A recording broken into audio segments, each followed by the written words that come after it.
Hi hello friends, എല്ലാ കൂട്ടുകാർക്കും പുതിയൊരു റിവ്യൂയിലേക്ക് സ്വാഗതം. അങ്ങനെ അശ്വിന്റെ കൈ പിടിച്ചിട്ട് ശ്രുതി ഇങ്ങനെ നടന്നു പോകാട്ടോ. അപ്പൊ സ്റ്റെപ്പിന്റെ അവിടെ എത്തുമ്പോഴേക്കും ശ്രുതി ഇങ്ങനെ അശ്വിനോട് പറയണ്ട്, അത് അത് എന്ന് പറയാണ്. എന്താ ശ്രുതി, എന്നോട് എന്തിനും പറയാനുണ്ടോ? പറയാന്ന് പറയുമ്പോഴേക്കും അത് വേറൊന്നുമല്ല, നാരങ്ങാച്ചാറ്, അത് താഴെയുണ്ട്, വാ എന്ന് പറഞ്ഞിട്ട് ശ്രുതിനെ വിളിച്ചുകൊണ്ട് നിലത്തേക്ക് പോവാണ്.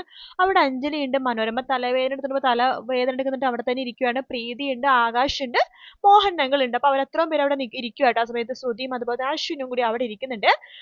നമ്മുടെ അഞ്ജലി പറയുന്നുണ്ട്, എല്ലാ പ്രാവശ്യവും ഹോളിയുടെ ആഘോഷത്തിന്റെ വീഡിയോ എടുക്കുന്നത് നമ്മുടെ കുഞ്ഞനാണ്. പക്ഷേ ഈ പ്രാവശ്യം കുഞ്ഞൻ വീഡിയോ എടുത്തില്ല. കാരണം കുഞ്ഞൻ ഈ പ്രാവശ്യം ഹോളി ആഘോഷിച്ചു.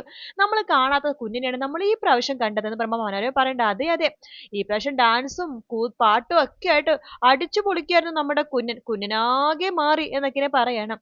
ശേഷം അഞ്ജലി പറയണ്ട്, ഈ പ്രാവശ്യം അതുകൊണ്ട് വീഡിയോ എടുത്തത് ഞാനാണ്, ഞാൻ ടി വിയിൽ എല്ലാവരും പ്ലേ ചെയ്ത് കാണിക്കാം എന്ന് പറയാണ്. ശേഷം ടി വിയിൽ വെക്കുവാണ്. ആദ്യം നമ്മുടെ കുഞ്ഞന്റെയും ശ്രുതിയുടെയും വീഡിയോ ആണ് കാണിക്കണത് എന്ന് പറഞ്ഞിട്ട് ആ വീഡിയോ പ്ലേ ആക്കണം. അപ്പൊ ശ്രുതി നമ്മുടെ അശ്വിന്റെ മുഖത്ത് കളർ തേച്ചതും അശ്വിൻ ശ്രുതിയുടെ മുഖത്ത് കളർ തേച്ചതും ഒക്കെ ആ വീഡിയോയിൽ ഉണ്ട് കേട്ടോ. അവരിങ്ങനെ നോക്കിക്കൊണ്ടിരിക്കുന്ന ആ സമയത്ത് പരസ്പരം അവർ മുഖത്തോട് മുഖം നോക്കുന്നുണ്ട്. ആ വീഡിയോ കണ്ടിട്ടാണെങ്കിൽ ഷ്യാമിന് ദേഷ്യം വരും കേട്ടോ. അതിനുശേഷമാണെന്നുണ്ടെങ്കിൽ അവരിങ്ങനെ ഒളിച്ചും പാത്തും ഒക്കെ കളിക്കുന്നുണ്ട്. അപ്പൊ ഓടി ഓടി നടക്കുന്നുണ്ട്. ആ സമയത്ത് അശ്വിൻ പറയുന്നുണ്ട്, ചേച്ചി ഈ വീഡിയോ ഡിലീറ്റ് ചെയ്ത് കള, എന്തിനാ ഡിലീറ്റ് ചെയ്യണം, ഞങ്ങൾ ഇത് കാണും എന്ന് പറയാണ്. ഞാൻ പോകുക, എനിക്ക് ഓഫീസിൽ കുറച്ച് വർക്ക് ഉണ്ട് എന്ന് പറഞ്ഞിട്ട് അവിടെ നിന്ന് എഴുന്നേറ്റ് പോകാൻ വേണ്ടി പോകുമ്പോഴേക്കോ പെട്ടെന്ന് അശ്വിനെ ശ്രുതിയുടെ വീഡിയോയിൽ കാണുന്നില്ല കേട്ടോ. അപ്പൊ അഞ്ജലി ചോദിക്കണ്ടേ, ഈ വീടിന്റെ പകുതി ആകുമ്പോഴേക്കും നിങ്ങൾ രണ്ടുപേരും കാണുന്നില്ലല്ലോ, നിങ്ങൾ രണ്ടുപേരും ഇത് എവിടെ പോയി എന്ന് ചോദിക്കുമ്പോൾ അശ്വിൻ ശ്രുതിയുടെ മുഖത്ത് ശ്രുതി അശ്വിന്റെ മുഖത്ത് നോക്കാണ്. കാരണം അവര് അപ്പ റൂമിലേക്ക് വന്നിട്ടുണ്ടായിരുന്നല്ലോ, അതിനെക്കുറിച്ച് രണ്ടുപേരും ജസ്റ്റ് ഒന്ന് ആലോചിക്കാട്ടോ. ശേഷം അശ്വിൻ റൂമിലേക്ക് പോവുകയാണ്. അതിനുശേഷമാണെന്നുണ്ടെങ്കിൽ മനോരമയാണെന്നുണ്ടെങ്കിൽ വയ്യ, ഒട്ടും വയ്യ, ഈ കളറൊക്കെ എങ്ങനെയെങ്കിലൊക്കെ തേച്ച് മായ്ച്ച് കളയണം എന്നൊക്കെ ഇങ്ങനെ വിചാരിക്കുകയാണ്. ശേഷം കുറച്ച് ചൂടുവെള്ളം എടുത്തിട്ട് മുഖത്തെ കളറൊക്കെ ഇങ്ങനെ മായ്ക്കാൻ വേണ്ടി ശ്രമിക്കുമ്പോഴേക്കും അവിടെയൊക്കെ നമ്മുടെ പ്രീതി വരുന്നുണ്ട്. അതെ ആന്റി, കളർ മായ്ക്കാൻ ചൂടുവെള്ളം ഉപയോഗിക്കേണ്ട, അത് ഇൻഫെക്ഷൻ ആവും, റാഷസ് വരും. ഇതേ ഈ തണുത്ത വെള്ളം ഉപയോഗിച്ച് കളർ തേച്ചാൽ പെട്ടെന്ന് മായും. ഇത് നിന്റെ അടുത്ത് ആരാ പറഞ്ഞത് എന്ന് മനോരമ ചോദിക്കുമ്പോൾ എന്റെ അമ്മയാ പറഞ്ഞത്. അതെ, നിന്റെ അമ്മ പറഞ്ഞത് നിങ്ങൾ ലോക്കൽ ആയിട്ടുള്ള കളർ ആയിരിക്കും ഉപയോഗിക്കുന്നുണ്ടാവുക. ലോക്കൽ കളർ ഉപയോഗിക്കാനായിട്ട് തണുത്ത വെള്ളമൊക്കെ മതിയായിരിക്കും. പക്ഷെ ഇത് ഭയങ്കര കോസ്റ്റ്ലി ആയിട്ടുള്ള കളേഴ്സാ, ഇമ്പോർട്ട് ചെയ്ത ഐറ്റംസാ, അതുകൊണ്ട് ഇതിന് ഏത് വെള്ളമായാലും കുഴപ്പമില്ല, ഞാൻ ചൂടുവെള്ളം തന്നെ ഉപയോഗിക്കും എന്ന് പറഞ്ഞിട്ട് ചൂടുവെള്ളം ഉപയോഗിച്ചിട്ട് മുഖമൊക്കെ കഴുകി വൃത്തിയാക്കട്ടെ. അപ്പൊ മുഖത്തിന്റെ പാടൊക്കെ പോയി എല്ലാ കളറും പോയി, ഹാവു ഇപ്പോഴാണ് എന്റെ മുഖം തിരിച്ചു കിട്ടിയത് എന്നൊക്കെ പറഞ്ഞിട്ട് നമ്മുടെ മനോരമ അവിടെ നിൽക്കുവാണ്. ശേഷം അങ്ങനെ നമ്മുടെ മോഹനങ്ങൾ വരുന്നുണ്ട്. മനോരമ എന്ന് പറഞ്ഞ് വിളിക്കുമ്പോൾ മനോരമ തിരിയാണ്. അയ്യോ, എനിക്ക് നിന്റെ മുഖം കണ്ടിട്ട് പേടിയാവുന്നു, നീ എന്താ ഇതുവരെ കളറൊന്നും കളഞ്ഞില്ലേ? ഞാൻ കളഞ്ഞല്ലോ എന്ന് പറഞ്ഞിട്ട് പെട്ടെന്ന് കണ്ണാടി നോക്കുമ്പോഴേക്കും മനോരമ ഞെട്ടിപ്പോവാണ്. മുഖത്ത് രണ്ട് സ്ഥലത്തും ചെറിയ കറുപ്പ് നിറത്തിലും ചുവന്ന നിറത്തിലും പാടുകളായിരിക്കും കേട്ടോ. അയ്യോ, ഇതെന്തു പറ്റി, അയ്യോ എന്ന് പറഞ്ഞിട്ട് ഒച്ചയെടുക്കുകയാണ്. അപ്പോഴേക്കും നമ്മുടെ പ്രീതി അങ്ങോട്ടേക്ക് വരുന്നുണ്ട്. കുറച്ച് കടലമാവും അതിൽ മഞ്ഞളൊക്കെ തേച്ചിട്ട് ഒരു മാസ്ക് ഉണ്ടായിക്കൊണ്ടാട്ടോ അങ്ങോട്ട് വരുന്നത്. ആ സമയത്ത് പ്രീതി പറഞ്ഞിട്ട്, ആന്റി വിഷമിക്കൊന്നും വേണ്ടത്, ഈ മാസ്ക് തേച്ച് കഴിഞ്ഞാലുണ്ടല്ലോ റാഷസും അതുപോലെ തന്നെ അലർജിയൊക്കെ പെട്ടെന്ന് മാറും എന്ന് പറയണം. അങ്ങനെയാണോ, എങ്കിൽ പെട്ടെന്ന് കൊണ്ടുപോവാ എന്ന് പറഞ്ഞിട്ട് പെട്ടെന്ന് തേച്ചാന്ന് പറയണ്ട. അപ്പൊ മോഹനങ്ങൾ ചോദിക്കുന്നുണ്ട്, പ്രീതി നിനക്ക് എങ്ങനെ മനസ്സിലായി മനോരമയുടെ മുഖത്ത് അലർജി വന്നെന്ന്? അതോ ആന്റി ഒച്ചെടുക്കുന്നത് നിലത്ത് വരെ കേട്ടു, അപ്പൊ എനിക്ക് തോന്നിയായിരുന്നു എന്ന് പറയണം. അങ്ങനെ മുഖത്ത് മാസ്ക് ഒക്കെ ഇട്ട് കൊടുക്കുക കേട്ടോ. അതിനുശേഷമാണെങ്കിൽ മനോരമ മാസ്ക് ഒക്കെ ഇട്ട് അങ്ങനെ നിൽക്കുവാണ്. അശ്വിനാണെന്നുണ്ടെങ്കിൽ ഡോർ തുറന്നിട്ട് കുളിമുറിയിലേക്ക്, അതായത് ബാത്റൂമിലേക്ക് കുളിക്കാൻ വേണ്ടി പോകാൻ പോവാട്ടോ. അപ്പോഴേക്കും ശ്രുതി അങ്ങോട്ടേക്ക് വരുന്നുണ്ട്. ശ്രുതിയും പെട്ടെന്ന് വാതിൽ തുറക്കാൻ വേണ്ടി അവിടേക്ക് കൈ വെക്കണം. രണ്ടുപേരും ഒരുമിച്ച് വാതിലേക്ക് കൈ വെക്കുമ്പോൾ ശ്രുതി പറയുന്നുണ്ട്, ഞാൻ വാതിൽ തുറക്കും, ഞാനാണ് ആദ്യം ഇവിടെ വന്നതെന്ന് പറയാണ്.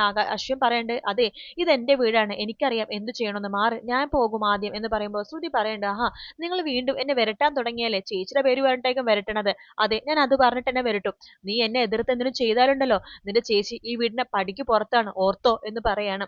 ശേഷം നമ്മുടെ ശ്രുതി എന്തെങ്കിലും ആവട്ടെ എന്ന് പറഞ്ഞിട്ട് നമ്മുടെ അശ്വിൻ വാതിൽ കുറ്റിട്ട് അകത്തേക്ക് കയറി പോകുവാട്ടോ. അതിനുശേഷമാണെന്നുണ്ടെങ്കിൽ ശ്രുതി ഇങ്ങനെ വരുമ്പോഴേക്കും ശ്യാം പറയുന്നുണ്ട്, ശ്രുതി അഞ്ജലി പറഞ്ഞത് വളരെ ശരിയാണ്, വേറൊന്നല്ല, ഈ ഇത് ഹോളിഡേ സമയത്ത് ഇത് കുടിച്ചു കഴിഞ്ഞാലേ മനസ്സിലുള്ളതൊക്കെ പുറത്തു വരുമെന്ന്, നീയും നിന്റെ മനസ്സിലുള്ള കാര്യങ്ങളൊക്കെ പുറത്തു പറഞ്ഞു എന്നോട് എന്നിങ്ങനെ പറയുവാണ്. അത് കേൾക്കുന്നത് നമ്മുടെ ശ്രുതി ഒന്ന് ഞെട്ടുന്നുണ്ട് കേട്ടോ. അതിനുശേഷമാണെന്നുണ്ടെങ്കിൽ ശ്രുതി അകത്തേക്ക് കയറി പോവാണ്. ശ്യാമിനാണെങ്കിൽ സന്തോഷമാവാണ്. എങ്ങനെയാണെങ്കിലും ശ്രുതിയുടെ അശ്വിന്റെ ബന്ധം ഒന്ന് കളഞ്ഞതിന് ശേഷം ശ്രുതിനെ കല്യാണം കഴിക്കണം എന്നൊക്കെ പറഞ്ഞിട്ട് ശ്യാം അങ്ങനെ നിൽക്കുകയാണ്. ആ സമയത്ത് നമ്മുടെ അഞ്ജലി മുടിയൊക്കെ ചീവിക്കൊണ്ടിരിക്കുക കേട്ടോ. അഞ്ജലിയുടെ അടുത്തേക്ക് വേഗം ശ്യാം ഓടിപ്പോവാണ്. രാജകുമാരി ഇന്ന് ഞാൻ ഭയങ്കര സന്തോഷത്തിലാണ്. സന്തോഷത്തിലോ, എന്താ കാരണം ചോദിക്കുമ്പോ അത് മനസ്സിലുള്ള കാര്യങ്ങളൊക്കെ പുറത്തു വന്നോ, നിങ്ങൾ എന്തൊക്കെയാ പറഞ്ഞത്? അത് ഈ കളേഴ്സിന്റെ കാര്യമൊക്കെയാ പറഞ്ഞത്. അപ്പൊ ഞാൻ അറിയാതെ നിങ്ങൾ ആ വെള്ളം എടുത്ത് കുടിച്ചല്ലേ? ഒരിക്കലല്ലോ റാണിയമ്മ എന്നൊക്കെ പറഞ്ഞിട്ട് ഇങ്ങനെ പെട്ടെന്ന് ഇങ്ങനെ കെട്ടിപ്പിടിക്കുക കേട്ടോ. അതിനുശേഷമാണെന്നുണ്ടെങ്കിൽ പിന്നീട് കാണിക്കണം നമ്മുടെ മനോരമേനെയാണ്. മനോരമ ഇങ്ങനെ അയ്യോ എനിക്ക് തലവേദന എടുത്തിട്ട് സഹിക്കാൻ പറ്റണില്ലേ, ഓ തല പൊളിയണ പോലത്തെ ഒരു വേദന എന്ന് പറയുമ്പോൾ പ്രീതി ഓടി വരുന്നുണ്ട്. ദേ ആന്റി ഈ നാരങ്ങ കഴിച്ചാൽ മതി.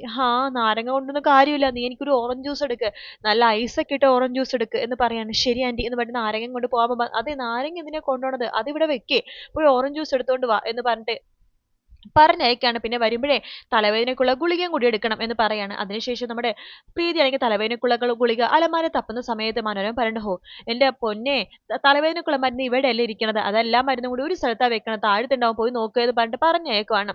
അതേസമയം നമ്മുടെ ഓറഞ്ച് ജ്യൂസ് ആയിട്ട് നമ്മുടെ അഞ്ജലി വരുന്നുണ്ടോ. ആന്റി ഇതേ ഓറഞ്ച് ജ്യൂസ് കുടിക്കുന്നു പറയാണ്. എന്തിനാ അഞ്ജലി നീ ഈ സമയത്ത് ഇങ്ങനെ കഷ്ടപ്പെടണം, നിനക്ക് എവിടെയെങ്കിലും ഇരുന്ന് റെസ്റ്റ് ചെയ്തൂടെ. അത് സാരില്ല ആന്റി, ആന്റി ഓറഞ്ച് ജ്യൂസ് കുടിക്കുക എന്ന് പറഞ്ഞിട്ട് ആ ഓറഞ്ച് ജ്യൂസ് നമ്മുടെ മനോരമക്ക് കൊടുക്കുകയാണ്. മനോരമ ആ ഓറഞ്ച് ജ്യൂസ് കുടിക്കേണ്ട ആ സമയം നമ്മുടെ പ്രീതിയാണെങ്കിൽ മരുന്ന് തപ്പുവാട്ടോ. അങ്ങനെ മരുന്ന് തപ്പുമ്പോഴേക്കും അതിൽ കുറെ മരുന്നുണ്ട്. അയ്യോ ഇതിൽ ഏതാണാവോ ആന്റിയുടെ മരുന്ന് എന്ന് പറഞ്ഞ് തപ്പി തപ്പി അവസരം തലവേദനയുടെ മരുന്ന് കിട്ടുന്നുണ്ട് കേട്ടോ.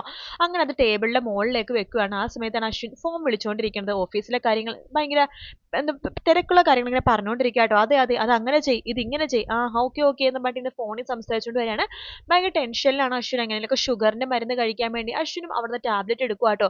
പെട്ടെന്ന് ആ ടാബ്ലറ്റ് അശ്വിൻ്റെ എന്ന് വെച്ചിട്ട് അശ്വിൻ തെറ്റിദ്ധരിച്ചിട്ട് ആ ടാബ്ലറ്റ് എടുത്തുകൊണ്ട് പോകുകയാണ്. പ്രീതി ആണെങ്കിൽ അങ്ങോട്ടേക്ക് വരുന്നുണ്ട്. പ്രീതി അശ്വിന്റെ ടാബ്ലറ്റ് തലവേദന ടാബ്ലറ്റ് ആയിട്ട് പ്രീതി എടുത്തുകൊണ്ട് നേരെ പോണത് നമ്മുടെ മനോരമയുടെ അടുത്തേക്കാണ്. ആന്റി ഇതാ ടാബ്ലറ്റ് എന്ന് പറയണം. അങ്ങനെ നമ്മുടെ മനോരമ ടാബ്ലറ്റ് എടുക്കുമ്പോഴേക്കും നോക്കുമ്പോൾ അത് നീളത്തിലുള്ള ടാബ്ലറ്റ് ആട്ടോ. മനോരമ പറയണ്ട, അയ്യോ തലവേദനയ്ക്കുള്ള ടാബ്ലറ്റ് റൗണ്ട് ടാബ്ലറ്റ് ആണല്ലോ, ബട്ടൺസ് പോലെ ഇരിക്കുന്ന ടാബ്ലറ്റ് ആണല്ലോ, ഇതെന്താ നീളത്തിലുള്ള ടാബ്ലറ്റ് എന്ന് പറയാണ്. അപ്പോഴേക്കും നമ്മുടെ അഞ്ജലി നോക്കട്ടെ എന്ന് പറഞ്ഞിട്ട് ആ ടാബ്ലറ്റ് നോക്കുവാണ്. അയ്യോ പ്രീതി ടാബ്ലറ്റ് മാറിപ്പോയി, ഇത് കുഞ്ഞിന്റെ ടാബ്ലറ്റ് ആണ്, ആന്റിയുടെ ടാബ്ലറ്റ് റൗണ്ട് ടാബ്ലറ്റ് ആണ്. ഞാൻ അത് എടുത്തോണ്ട് വരാം എന്ന് പ്രീതി പറയുമ്പോൾ നിക്ക് നിക്ക് നിക്ക്, നീ ഇത് മനഃപൂർവ്വം ചെയ്തതല്ലേ. മനഃപൂർവ്വോ ആന്റി എന്തൊക്കെയാ പറയണത്. അതെ നീ മനഃപൂർവ്വം എനിക്ക് മരുന്ന് മാറ്റി വെച്ചിട്ട് എന്നെ അങ്ങോട്ട് മുകളിലേക്ക് എടുക്കാൻ വേണ്ടി മനഃപൂർവ്വം ചെയ്തതല്ലേടി കീറസാരിക്കട്ട ചേച്ചി എന്ന് പറയുമ്പോഴേക്കും ആന്റി ആന്റി എന്തൊക്കെയാ പറഞ്ഞത്, ഞാൻ മനസ്സിൽ പോലും വിചാരിക്കാത്ത കാര്യമോ പറഞ്ഞത് എന്ന് പറയുമ്പോൾ അഞ്ജലി പറയണ്ട, ആന്റി നോക്ക് പ്രീതിക്ക് അറിയില്ലല്ലോ മരുന്നിന്റെ കാര്യം, അവൾ ചിലപ്പോൾ എടുത്തപ്പോൾ മാറിപ്പോയതായിരിക്കും, അതിന് ആന്റി ഒരു പ്രാവശ്യം അശ്വിന്റെ മരുന്ന് കഴിച്ചിട്ട് ആന്റിക്കൊന്നും സംഭവിക്കാൻ പോകണമെന്നില്ല. നോക്ക് അഞ്ജലി നീ ഒന്നും പറയണ്ട, ഇതൊക്കെ അവൾ മനഃപൂർവ്വം ചെയ്താ, എന്നൊരു ടാബ്ലറ്റ് മാറ്റി തന്നു, നാളെ അവൾ പലതും എനിക്ക് കലക്കി തരും അല്ലേടി എന്ന് പറയുമ്പോൾ അപ്പോഴേക്കും പ്രീതി കരയുവാട്ടോ. തുടങ്ങിയല്ലോ തുടങ്ങിയല്ലോ അവള് മുതലക്കണ്ണീരൊരുക്കാനായിട്ട്, നോക്കിക്കോ നീ ഇപ്പൊ തന്നെ നിന്റെ വീട്ടിലേക്ക് പോയിക്കോ, മരുന്ന് മാറ്റി തന്ന് എന്നെ കൊല്ലാൻ നോക്കിയില്ലേ നീ എന്നൊക്കെ പറഞ്ഞിട്ട് നിലത്തേക്ക് നമ്മുടെ പ്രീതിനെ വലിച്ചു കൊണ്ട് ഇങ്ങോട്ട് വരുവാട്ടോ. പ്രീതി പറയണ്ട, അയ്യോ ആന്റി ഞാനൊന്നും ചെയ്തിട്ടില്ല, ആന്റി എന്നെ ഒന്ന് വിശ്വസിക്കേ, ഞാൻ വിചാരിച്ചു ഞാൻ അവിടെ എടുത്തു വെച്ച മരുന്ന് തന്നെയാണ് കൊണ്ടുവന്ന് തന്നത്, പക്ഷെ ആ മരുന്ന് പിന്നീട് മാറിയ കാര്യം എനിക്ക് അറിയില്ലായിരുന്നു, ആന്റി എന്നെ ഒന്ന് വിശ്വസിക്കില്ലടി, നിന്നെ ഞാൻ ഒരിക്കലും വിശ്വസിക്കില്ല, നീ എന്നെ കൊല്ലാൻ നോക്കിയതാണ് എന്നൊക്കെ പറഞ്ഞിട്ട് നിലത്തേക്ക് വിളിച്ച് വലിച്ച് പിടിച്ചിറക്കിക്കൊണ്ട് വരോട്ടോ. തൊട്ട് പിന്നാലെ അഞ്ജലിയും വരുന്നുണ്ട്, ആകാശ് വരുന്നുണ്ട്, മോഹനങ്ങൾ എല്ലാവരും ഇങ്ങനെ വരുന്നുണ്ട് കേട്ടോ. അവളുടെ കയ്യിന്ന് പിടി വിട് മനോരമ എന്നൊക്കെ മോഹനങ്ങൾ പറയുന്നുണ്ടെങ്കിൽ മനോരമ അതൊന്നും കേൾക്കുന്നില്ല. ഇല്ല ഇന്ന് എനിക്ക് രണ്ടിലൊന്നും അറിയണം എന്നൊക്കെ പറഞ്ഞിട്ട് ഭയങ്കരമായിട്ട് പൊട്ടിത്തെറിക്കുന്ന ഒരു ഭാഗമായിട്ട് നമ്മൾ കാണാൻ പോണത്. വീഡിയോ ഇഷ്ടപ്പെടുകയാണെങ്കിൽ ലൈക്ക് ചെയ്യാനും സബ്സ്ക്രൈബ് ചെയ്യാനും കമന്റ് ചെയ്യാനും മറക്കല്ലേ. മറ്റൊരു വീഡിയോ ആയിട്ട് കാണാം. Take care, bye bye.